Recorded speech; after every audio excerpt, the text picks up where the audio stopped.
Ako ba yung gago kung kakampihan ko yung gusto ng 6 years old daughter ko kesa gusto ng asawa ko? Kailangan ko 38F ng tulong dahil di gumagana ng maayos utak ko, lalo na ngayong hindi na ko nakakatulog ng maayos dahil sa work and family. Ako ba yung gago kung pinagtatanggol ko ang anak, 6F, ko sa asawa? 44EM ko? Nakatira kami sa maliit lang na bahay, isa lang ang kwarto, isa lang ang banyo. Nag-i-insist ang asawa ko na normalize daw na okay lang na makita niya ang anak namin na nagbibihis, na okay lang na siya ang magpaligo. Pero ayaw ng anak namin. Kaninang umaga binibihisan ko ang anak namin para sa school, walang katok o anuman. Pumasok na lang bigla ang asawa ko sa kwarto, nakahubad pa anak namin. Umiyak siya. Tumagal pa lalo ang araw. Ang side ni Mr. inormalize daw.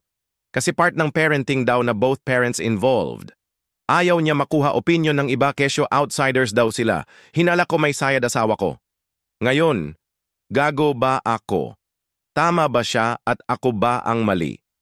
Nasa tamang sab ako para sa kwentong ito.